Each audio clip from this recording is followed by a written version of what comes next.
Salam sejahtera bagi kita semua. Sekarang, kita berada di masa di mana siapapun bisa memimpin, di mana kita bisa menikah dengan siapapun yang kita pilih. Itulah kebebasan yang bisa kita katakan fondasi dari hak asasi manusia. Seperti yang kita ketahui, Deklarasi Universal Hak Asasi Manusia sudah lama ada, di mana fondasi kebebasan kita diletakkan. Deklarasi tersebut menyatakan kita memiliki hak atas rumah, makanan, perawatan medis, hak untuk tidak disiksa, hak atas pengadilan yang adil, dan hak untuk mengatakan apa yang kita inginkan. Itulah hak asasi manusia, itulah standar minimum yang diterima oleh setiap negara. Hak-hak ini juga berfungsi sebagai tolak ukur bagaimana kita hidup berdampingan. Untuk kehidupan yang bermartabat, karena hak asasi manusia itu sekali lagi adalah untuk semua orang, termasuk bagi bayi yang baru membuka matanya untuk pertama kali pun.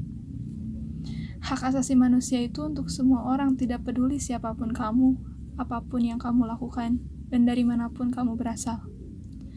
Dalam Deklarasi Universal Hak Asasi Manusia oleh PBB dikatakan, semua orang dilahirkan merdeka, mempunyai martabat dan hak-hak yang sama.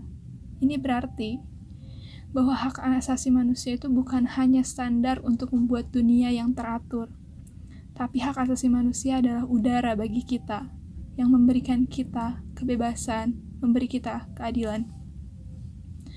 Tapi ini semua belum terrealisasikan secara merata. Masih ada orang yang hidup dalam ketakutan di banyak tempat di dunia ini. Masih ada rasa benci. Misalnya tahun ini, Freedom House menyimpulkan bahwa kebebasan dan demokrasi berada dalam kemerosotan di seluruh dunia selama 14 tahun terakhir ini. Dan itu membuktikan bahwa hanya setengah dari seluruh negara di dunia yang dapat disebut bebas. Sedangkan sepertiga lainnya bisa dikatakan setengah dari bebas atau sebagian dari bebas. Bisa kita lihat di berita ataupun di media sosial masih banyak orang yang dibunuh atau dipenjara karena pandangan politik mereka. Seperti politisi oposisi Rusia, Boris Nemtsov yang dibunuh pada Februari 2015. Masih ada jutaan anak yang menjadi budak dan dipaksa bekerja, dan masih ada jutaan orang yang diculik dalam beberapa tahun terakhir ini, bahkan sampai dijual.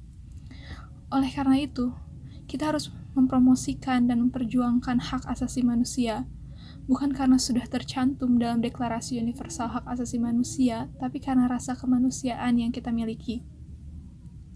Bisa kita lihat negara-negara dengan hak asasi manusia yang terbilang baik, biasanya tidak memulai perang.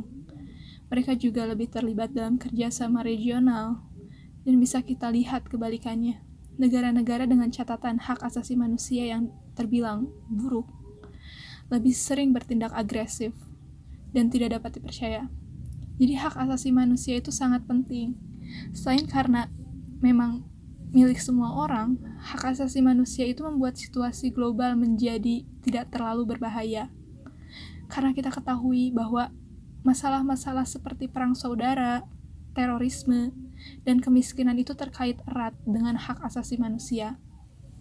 Seperti bisa kita lihat, pada tahun 2004, PBB melaporkan bahwa terorisme itu perkembangan dari keputusasaan, penghinaan, kemiskinan, penindasan politik, dan pelanggaran hak asasi manusia. Jadi hak asasi manusia itu membantu menjamin dunia menjadi dunia yang lebih aman untuk kita tinggali. Itulah mengapa kita harus memprioritaskan hak asasi manusia. Hak asasi manusia itu untuk semua orang. Dan yang terpenting bukan apa yang bisa diberikan hak ini kepada kita, tapi apa yang bisa kita lakukan untuk orang lain, untuk sesama kita, untuk rasa kemanusiaan. Oleh karena itu, ayo kita junjung hak asasi manusia. Ayo kita efektifkan hak asasi manusia, karena dalam memerangi pelanggaran hak asasi manusia itu tidak ada pedoman yang jelas tentang apa yang harus dilakukan dalam praktik aktualnya. Seperti yang pernah dikatakan mantan Menteri Luar Negeri Belanda Max van der Stoel, bahwa tidak ada resep tindakan tetap pemerintah untuk memerangi pelanggaran hak asasi manusia. Karena pelanggaran tersebut berbeda-beda sifatnya. Terkadang harus menggunakan diplomasi diam-diam, bekerja di belakang layar. Terkadang harus di lain waktu kita harus protes. Karena itulah mengapa kita harus memperjuangkan hak asasi manusia yang diakui secara internasional ini. Selain itu, kita ketahui bahwa masih banyak pelanggaran hak asasi manusia kepada perempuan.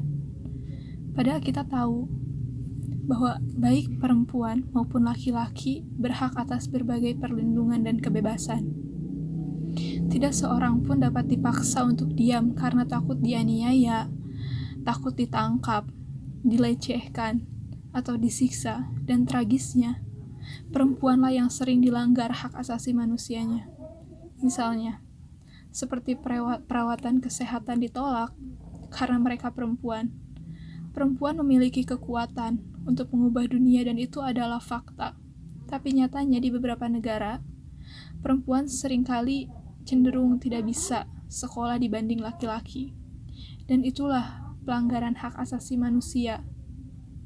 Oleh karena itu, kita harus sadar bahwa hak perempuan itu tidak terpisahkan dari hak asasi manusia. Karena ketika perempuan dijual, disakiti, dilecehkan, dilanggar hak-haknya, itu merupakan pelanggaran hak asasi manusia. Karena itu kita harus sadari bahwa perempuan juga punya hak untuk berbicara dan hak untuk didengarkan. Kebebasan berarti hak untuk berkumpul, berorganisasi, mengemukakan pendapat, yang artinya kita harus menghormati pandangan mereka. Marilah kita ciptakan dunia di mana setiap perempuan diperlakukan dengan hormat dan bermartabat, diperlakukan dengan setara. Diskriminasi dan ketidaksetaraan ini jangan dibiarkan menjadi hal biasa yang terjadi di negara manapun. Karena selama diskriminasi terhadap perempuan ini masih ada, maka terwujudnya perlindungan hak asasi manusia pun akan sulit untuk dicapai. Dan itu akan membuat sulitnya juga menciptakan dunia yang lebih aman, damai, dan sejahtera. Terima kasih.